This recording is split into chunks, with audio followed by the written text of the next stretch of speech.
Boa tarde, pessoal. Tudo bem? E aí, como estão meus parceiros de padaria? Rapaziada, hoje no nosso segundo dia, né? No primeiro a gente falou sobre plano, né? O que que a gente precisa, para onde a gente vai.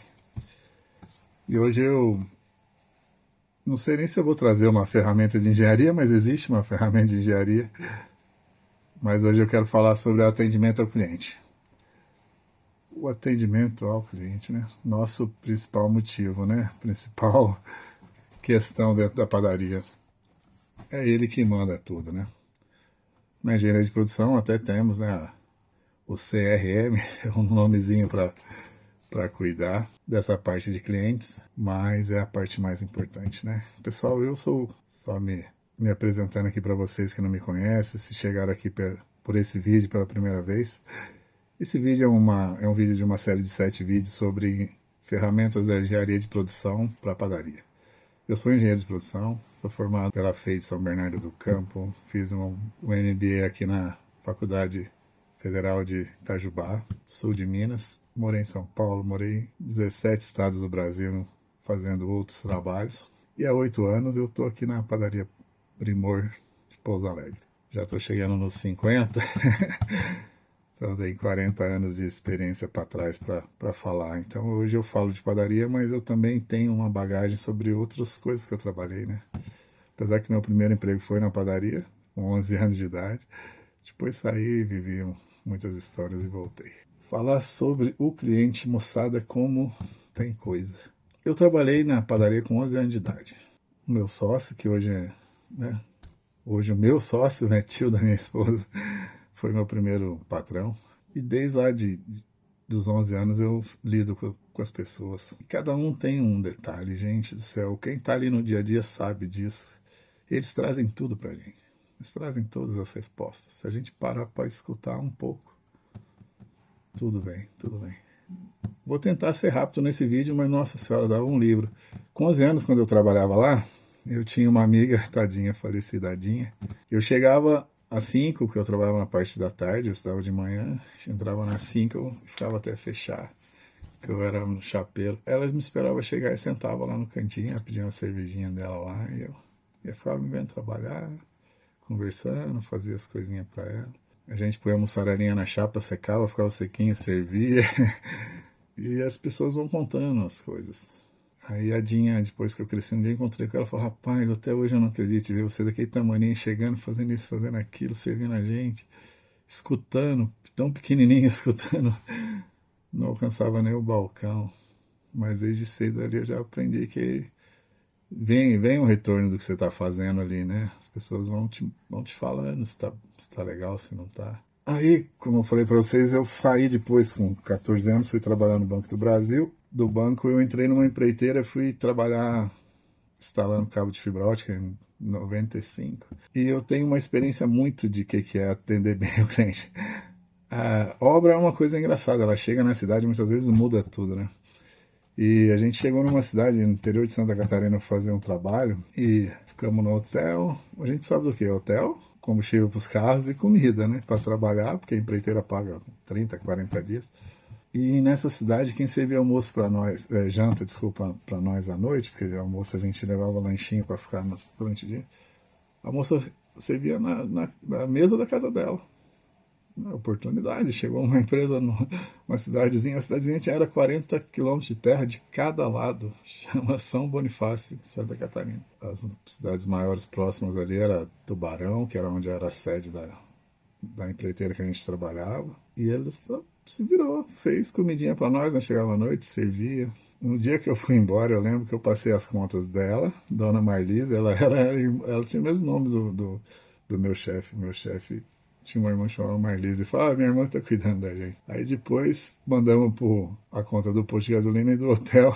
Eu lembro que a minha chefe lá do financeiro, da empreiteira, falou: rapaz, você acredita que eu fiz um depósito só lá e eles passaram um por cada um? Gente, tem hora que a gente tem que aproveitar as oportunidades. A gente tem que, né? Do mesmo jeito que a gente tem que escutar, mas também aproveitar. Depois eu fiquei 12 anos no comércio eletrônico. Aí já era uma coisa mais fria, né? Era e-mail, era mensagens, mas eu não esqueço até hoje. Até é engraçado. Foi em 2004, eu trabalhava lá, eu estava morando em São Paulo estudando, e eu estava já fazendo estágio numa empresa e acabar.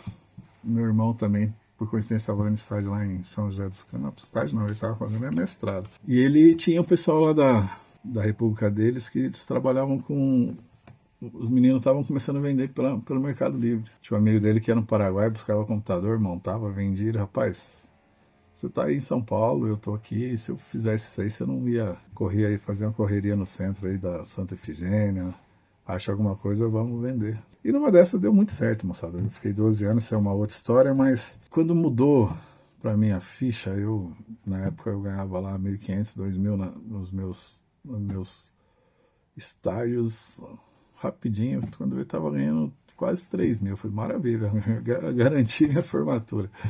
Mas principalmente eu mandei uma câmera um dia, e aí quando chegava os endereços, e era muito pouco, gente, o que eu vendia era muito pequeno, eu mesmo que ia no centro, comprava, ia no correio e colocava, então. Eu fui conferir o endereço era lá no interior de Sergipe, desculpa, a cidade realmente me falta. E não tinha o número da casa, e eu tinha muito cuidado com isso para não ficar voltando, porque o maior custo desde lá era a logística, né? Se volta o negócio, tem que mandar de novo, o lucro vai embora, mandar outro Sedex. E a gente mandava uma mensagem para as pessoas, no começo eu até ligava, era tão pouco, eu ligava um por um. Estou precisando colocar, vamos corrigir o endereço. Ela falou, moço, não precisa preocupar com isso não. Aqui é uma rua só mesmo. O meu sobrinho é o carteiro. Pode mandar que vai chegar. Olha para você ver como é, né? Você conversar, né? Mas o que é a questão dessa história que me marcou foi, eu falei, cara, eu vou vender no comércio eletrônico. Se uma senhora que mora numa rua, no Sergipe, e está confiando em comprar pelo Mercado Livre, eu vou ficar. E fiquei de 2004 até 96. Foi muito bom, muito legal. E aí 2005, né, começou um governo, todo mundo sabe, teve um problema financeiro muito grande no país, as coisas não estavam muito legais. E principalmente para a gente que era vendedores, né, solos pequenos. Aí, para você ter uma ideia, eu montei a empresa no comércio eletrônico em 2004. A Magalu, Ricardo Eletro, na época que eram os que começaram a trabalhar mais forte, era de 2011. Na época era Americanas, nossa, Shoptime era meio pela televisão, ainda era um negócio bem muito tranquilo. A gente nadou de braçada, graças a Deus. Aí depois, quando veio o Amazon, esse pessoal gigante entrou, as coisas ficaram ruins para nós pequenos. Eu também estava, falei, eu vou parar um pouco. Tava precisando dar um outro norte para a vida. Me casei, arrumei filhos, fiz minha família maravilhosa, nossa, agradeço dia e noite. E o sócio da minha esposa, né, que eu falei para vocês que eu fui voltar lá depois dos 8 atrás, nossa, mais 20 e tantos anos. Mais de 20, quase 25 anos, me namorei pela sobrinha dele, neta do meu primeiro chefe, sobrinha do meu sócio hoje. E a gente estava lá já, estava casando, já casado, primeiro estava esperando o primeiro filho e ele me chamou. E falou, a gente tem uma padaria, né, na cidade que eles moram lá, 70 anos de padaria, foi avô, foi da minha esposa, é bisavô, avô, tio agora. E a gente quer montar uma filial na cidade que é a maior cidade da nossa região aqui. Cidade explodindo, chama Pouso Alegre. A cidade cresceu muito, está precisando. E me chamou um colega dele de vida, tinha um ponto para inaugurar, tivemos acesso já à planta, foi, rapaz, o bairro ótimo, ponto ótimo, tudo perfeito. Vamos começar. E entrei nessa. E eu, 12 anos atendendo pela internet, entrei na padaria e começamos. No primeiro dia já não tinha. Eu comentei no outro vídeo, quem já assistiu sobre plano de negócio. Meu plano de negócio chegou a ter 800 itens, faltando 2 semanas para montar a padaria. E eu ainda esqueci, abri sem sachê de ketchup. E o que aconteceu? Um cliente foi e me falou no caixa, cara, não tem sachê de ketchup. No primeiro dia foi a única reclamação, graças a Deus, mas já abre o olho, vai vir dali. E aí foi, moçada. E aí foi de coração, foi uma atrás da outra, como os clientes trazem tudo. Tem uma que é impressionante. Tem um moço aqui em Pouso Alegre, era o nosso cliente, todo dia tomava café da manhã lá, vendedor de uma concessionária de carro aqui. Ele chegou um dia pro meu sócio: cara, eu preciso te fazer um desabafo, né, um testemunho. Eu sempre passo de manhã aqui, tomo café e tudo. E um dia eu peguei um exame para ver o resultado de uma coisa séria, e eu peguei e vim aqui. E a hora que eu sentei para tomar o café, veio um cappuccino e os pessoal tinha o carinho de pôr mensagens em cima do cappuccino. E estava uma mensagem linda para ele. Ele estava com um diagnóstico de uma doença séria. Ele falou: rapaz, aquilo me deu uma força, eu não vou desistir. Depois contou para nós: nossa, te conhecer. Graças a Deus ele escapou disso tudo, se cuidou e tá tudo maravilhoso. Olha que detalhe, né? Pode mexer. Como que pode mexer um detalhe de um carinho no atendimento? A gente iniciou atendendo com prato executivo na hora do almoço e, né, a gente montou a padaria, não sabia, vamos atender a cidade inteira. Quando veio, a gente percebeu, a gente estava atendendo mais a nossa vizinhança, os funcionários trabalhavam em volta, que é natural, né? E eles começaram a falar: cara, a gente chega aqui, eu tenho uma horinha de almoço, eu chego aqui, o meu prato demora meia hora.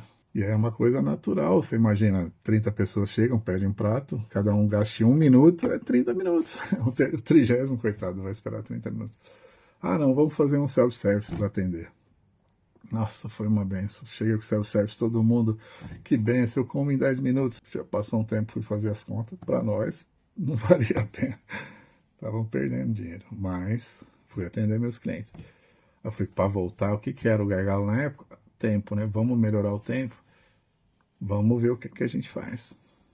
Lancei estrogonofe, um produto mais rápido de fazer, demos uma remexida. Hoje a gente atende bem mais rápido. Lançamos, ótimo. Hoje estou com prato executivo, meus vizinhos estão bem servidos, estou entregando mais rápido e estou tendo lucro, mas veio deles. Aí tô com uma vizinhança, montou uma escola gigantesca do meu lado. Quando veio, montou outra, 2 escolas vizinhas. Garotada, 1 hora da tarde. Queria estrogonofe, eu não tinha. Fui fazer, rapaz, vende todo dia. E rápido, prático, né? E tá lá. Veio deles. Pandemia, nossa, na pandemia não tinha quem entregasse. Eu fui entregador durante aquela loucura toda. Eu saía de carro e ia. Gente, como eu conversei com a moçada. Puxa vida. Conversei com todo mundo. Você fica no caixa, eles trazem as coisas, eles pedem, eles avisam: olha, hoje não foi legal, hoje não tá assim, não tá assim. Olha, eu vou, pra gente não ir muito longe, eu acho que não tem como você falar de atendimento a cliente sem escutar. Mas, cara, você é dono. Se você é padeiro, se você não tá ali todo dia, olha, tem que tirar um tempo e escutar. Conversar com o pessoal. As pessoas estão precisando conversar. Eu estou numa dúvida muito de autoatendimento eletrônico e tudo, e eu tenho um casal que frequenta a minha padaria, conversando com ele, um casal de posse aqui, eles têm apartamento em São Paulo, tudo. Eles falaram: rapaz, pelo amor de Deus, eu venho aqui porque eu gosto da eu gosto da Lara, a Lara me atende demais, eu converso. Em São Paulo, quando eu vou naqueles cafezinho que é um tablet, não sei o que, nossa senhora, que agonia. E aí, como é que faz? Vai pro autoatendimento? Continua? Gente, é uma questão que a gente tem que ver. Como é que vamos fazer? Vamos pro delivery? O delivery, maravilhoso, tem que ter. Vamos para outros caminhos. Como eu falei, a padaria nossa tem 70 anos. O pessoal da minha padaria, né, o meu avô, né, avô da minha esposa, eles entregavam pão por assinatura em 1980. Tinha uma cadernetinha para cada um. Quantos pães? 2, 3, 4. Eles enchiam um carro, uma Kombi, e saíam entregando. 2 aqui, 3 ali. Hoje é assinatura de vinho, né? Assinatura disso, daquilo. Tem que escutar, gente. Tem que conversar com o pessoal da sua vizinhança. Ver o que precisa, o que não precisa. As coisas aparecem mesmo. E aí tem ferramentas, né? Eu falei como a gente está aqui falando de ferramentas, existe o CRM, né? Você vai cadastrando seus clientes. Eu lembro disso muito, muito, muito antigamente. Nossa, né? Eu na década do ano 2000, quando eu estava em São Paulo, já era assim, no Pão de Açúcar, tudo, eu já tinha lá para saber. Você precisou de alguma coisa, ficou alguma coisa para trás, eles já colocavam no sistema. quais são seus hábitos de consumo. Hoje, você é só ir numa farmácia e você vê isso. Ah, mas eu vou fazer isso na padaria? Se você quiser automatizar, você vai ter ali uma solução automática. Ah, eu não quero automatizar. Coloque um caderno para o caixa anotar. Sempre que eu chego na padaria, as meninas do caixa, olha, estão pedindo isso, estão pedindo aquilo. Eu falei, gente, eu fiz um caderno e coloquei lá, anota no caderno. A gente começa a analisar tanto reclamação quanto pedidos. No Dia das Mães aqui, eu trabalho com cesta de café da manhã e a gente começou, num ano legal, vender, eu tinha lista. Você precisa separar a lista, quem vai entregar onde. No outro ano, fiz uma segunda. Quando veio, eu olhei e falei, gente, do ano passado eu tinha telefone, e-mail de todo mundo, por que eu não mandei uma mensagem para essas pessoas, né? Aí no outro ano eu já juntei todo mundo, mandei mensagem antes, fiz uma lista de WhatsApp e tal. Teve muita recorrência, muita gente comprou de novo. Como é que a gente está cuidando dos nossos clientes, né? Eu falei aqui muito hoje de ficar só escutando, mas escutando e aí? Só escutar? Não vamos trazer essas sugestões? Não vamos usar nenhuma ferramenta, não vou usar nada para pegar essas informações, melhorar ela e virar uma solução. Pelo amor de Deus, né? Vamos sim, vamos sim. Eu tenho essa nossa padaria tem 8 anos, mas ela é um desenvolvimento de 70 anos de trabalho, gente. Que eu converso com como eu falei para vocês, converso com a avó da minha esposa, ele conta a história de entrega de pão até no lombo do burro, até na charrete, e até em assinatura quando ninguém falava nada disso, e nem ele imaginava. Mas hoje existe, né? E eu fui descobrindo tudo isso, né, gente? Como você tem que trazer toda essa história, toda essa experiência, tudo isso, mas você precisa trazer para a empresa e virar inteligência, né? Igual eu falei para vocês das cestas. Que adianta fazer uma lista por ano e no outro ano não convidar aquelas pessoas para comprar de novo, não oferecer de novo? Foi perdido, né? Só que se essa lista fica num lugar, outro ano outro faz, fica perdido. Se a inteligência da tua empresa está na tua cabeça, do padeiro, do avô que eu converso, e nada se junta, nada conversa, tá jogando inteligência fora, dinheiro fora. Para isso eu tô aqui agora, galera. De coração para vocês. Vim aqui para tentar ajudar. Tudo isso que eu passei tá documentado, tá organizado, tá listado, com método, com dia a dia, com lista do que fazer, com ordem. Isso eu chamo de método PÃO. P-A-O, nosso pão nosso de cada dia. Planejamento e organização. Planejamento, análise, né? Planeja, analisa, organiza para a gente ter um máximo lucro dentro das empresas, dentro da nossa padaria. Então vem comigo, me segue, por favor, dá um like, compartilha, entra na nossa comunidade de membros. E se possível, vamos participar das nossas mentorias, dos nossos cursos. Tem muita coisa para ajudar e é coisa do dia a dia na prática que eu passei e que eu quero ajudar vocês, tá bom? Vem comigo que a gente vai se dar bem. Eu vou contar a história e vocês também vão, com certeza, trazer muita coisa pra gente. E essa troca acho que vai ser a coisa mais importante. Vamos criar um ambiente pra gente falar de padaria, né? Vamos deixar de lado esses tempos perdidos que a gente fica aí na internet discutindo futebol e religião. Vamos falar de padaria. E eu vou fazer a minha parte trazendo essa parte da engenharia, da ciência, da tecnologia, tudo que está vindo, tudo que eu já usei, tudo que está vindo. Tem muita coisa vindo por aí. Tem, né, inteligência artificial, tem autoatendimento, como eu falei com vocês. Mesmo meu cliente falando que precisa bater um papo com a minha garçonete. Mas temos que ter também, né, autoatendimento, temos que ter tecnologia, tem que ter inteligência artificial. Tudo isso é importante. A reforma tributária está batendo na nossa porta aí. Vamos se juntar e vamos conversar. Tem muita coisa legal, gente. De coração. Vem comigo, um abraço.